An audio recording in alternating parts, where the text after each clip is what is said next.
सज्जनों, मिथिलांचल एम्बिशन परिवार में आपका हार्दिक अभिनंदन और स्वागत करते हैं। मैं सुरेंद्र मोहन यादव आज ऐसे व्यक्तित्व, ऐसे महान पुरुष डॉक्टर APJ अब्दुल कलाम, जो भारत के 11वें राष्ट्रपति बने थे, उनके जीवन से संबंधित बातों पर चर्चा करना चाहता हूँ।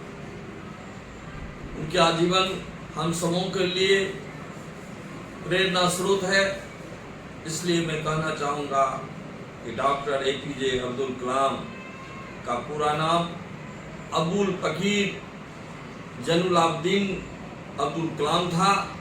उनके पिता का नाम जैनुलाब्दीन और माता का नाम असीमा थी। अब्दुल कलाम का जन्म 15 अक्टूबर 1931 को तमिलनाडु के रामेश्वरम के धनुषकोडी गांव में हुआ था। वह गांव समुद्र के किनारे बसा था। उनके पिता कम पढ़े लिखे थे, लेकिन ऊंची सोच रखते थे। वो उदार हृदय के थे और उन्होंने सोचा कि हम अपने बच्चों को ऊंची शिक्षा दिलाएंगे, शिक्षित करेंगे। उनकी माँ असीमा घरेलू महिला थी। उनके पिता नाव के कारोबारी थे। नाव बनाते थे, बेचते थे और भाड़े पर लगाते थे, जिससे उनका परिवार का परवरिश चलता था। अब्दुल कलाम अपने माता पिता के 5वीं संतान थे। 3 बड़े भाई और 1 बड़ी बहन के पारिवारिक स्थिति और ज्यादा खराब थी। रामेश्वरम के पंचायत स्कूल से उन्होंने पढ़ाई शुरू की और बचपन में अखबार भी बेचना पड़ा था, जिससे उनकी पारिवारिक परवरिश चल सके। वे 1950 में रामेश्वरम के तिरुचापल्ली से मैट्रिक पास करने के बाद सेंट वेसफ कॉलेज से फिजिक्स में यानी भौतिक विज्ञान में BSc की डिग्री प्राप्त की थी। जब BSc की डिग्री प्राप्त की तो उनको अपने बचपन की बातें याद आई, जो प्राथमिक स्कूल के शिक्षक जिनसे वो प्रभावित थे, उन्होंने उनसे कहा था, जिनका नाम था आया दुर्रे पोलम। शिक्षक ने कहा था कि ख्वाहिश, उम्मीद और यकीन 3 मंत्रों को जो साथ रखेगा वह अपने ऊंचाइयों को प्राप्त करेगा, सफलता उसको पैर चूमेगी। उन्होंने सोचा था कि मैं लड़ाकू पायलट बनूंगा। उनके लिए उन्हें चेन्नई जाना पड़ा और वहां जाकर institute of technology in arrow space engineering में दाखिला लेना पड़ा।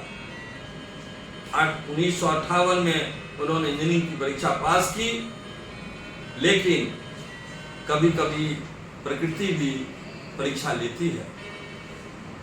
उनका जो मिशन था उसमें उनका स्थान नहीं आ पाया। 8 तक का रिजल्ट घोषित हो गया और 9वें स्थान पर उनका रिजल्ट था। सज्जनों, उन्होंने मुड़ के नहीं देखा।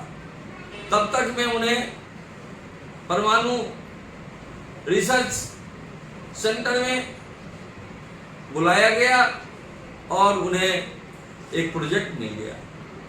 प्रोजेक्ट में प्रोजेक्ट इंचार्ज ने उनसे कहा कि एक शर्त है, 3 दिनों के अंदर यह मॉडल अगर तैयार कर देते हैं तो आपका स्कॉलरशिप बरकरार रहेगी, अन्यथा उसे रद्द कर दी जाएगी। वो मेधावी भारत का व्यक्तित्व, वो मिसाइल मैन, उन्होंने न रात देखी न दिन, न भूख देखा न प्यास, और 24 घंटे के अंदर उन्होंने मॉडल तैयार किया। मॉडल तैयार होने के बाद इंचार्ज आश्चर्यचकित हो गए इस तरह से उनकी जीवन की ऊंचाई बढ़ने लगी। उसके बाद 1969 में वो नासा का दौरा किए, जो विदेशों से संबंधित था। राधा रमन वैज्ञानिक ने उन्हें अपनी ओर परमाणु रिसर्च में भाग लेने को कहा और 70 से 80 के दशक में वो भारत के बहुत बड़े वैज्ञानिक घोषित कर दिए गए थे।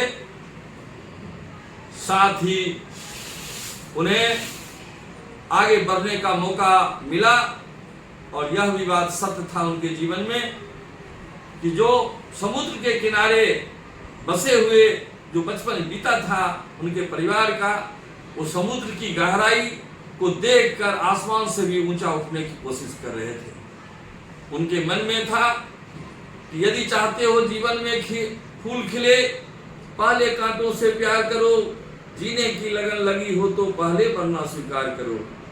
साथ ही उन्होंने युवाओं से कहा अपने जीवन काल में ही कि यदि चाहते हो कि हम बड़प्पन की उस ऊंचाई को प्राप्त करें तो लक्ष्य के साथ महान कठिनाइयों पर विजय प्राप्त करना ही सच्चा इंसान बनाता है। जीवन में असफलता ही सफलता की कुंजी कही गई है, इसलिए असफलता के कारण भी हमें पीछे नहीं हटना चाहिए। और यह भी कहा कि 3 गुरु ऐसे हैं जो मार्गदर्शक बनते हैं, इसलिए कि मेरे गुरु ने कहा था कि माता पिता और प्राथमिक शिक्षक मार्गदर्शक होते हैं। वो जिस तरह से मोड़ते हैं बच्चे का रास्ता उधर मुड़ जाता है। इसलिए इन तीनों का कदर करते हुए आगे बढ़ने की कोशिश करनी चाहिए। भारत को विकासशील से विकसित बनाया, विश्व में नाम कमाया, मिसाइल मैन, परमाणु वैज्ञानिक और राष्ट्रपति बनने के पहले ही उन्हें भारत रत्न से नवाजा गया था तथा भारत सरकार ने उन्हें बाद में पद्म भूषण से भी नवाजा। यूके का राष्ट्रपति और यूके के विश्वविद्यालय ने उन्हें डॉक्टर ऑफ साइंस की डिग्री दी। वाटरलू यूनिवर्सिटी ने उन्हें डॉक्टर ऑफ इंजीनियरिंग की उपाधि दी। इस तरह से इंदिरा गांधी एकता पुरस्कार, काफी लंबे लिस्ट हैं जिन्होंने इतनी उपाधियां प्राप्त की, इतने उपाधियों से उन्हें नवाजा गया था। ऐसा राष्ट्रपति, ऐसा व्यक्तित्व, ऐसा गरीब घर का बच्चा से हमें प्रेरणा लेने का समय है। हमें प्रेरणा लेनी चाहिए कि जो डरा सूल चूक जाने से वह फूल भला कब पाता है, जो देख द्वार से घबराता वह इसी पार रह जाता है। उन्होंने अपने जीवन में कहा कि मेहनत कभी भी बेकार नहीं जाती है, labour never goes in vain. उनके साथ जीवन में कई संदर्भ आए थे। यह भी बात नहीं है कि जीवन भर पढ़ना, पढ़ाना, विश्वविद्यालय में जाकर अपना वक्तव्य देना, यही उनका जीवन शैली थी। और लोगों को बराबर कहा करते थे कि जिज्ञासु रहना चाहिए, ख्वाहिश दिलों में होनी चाहिए। बड़े बनने की ख्वाहिश ही बड़ा बनाता है। वो बराबर पूछते रहते थे कि इसकी खोज कैसे हुई या कैसे बना।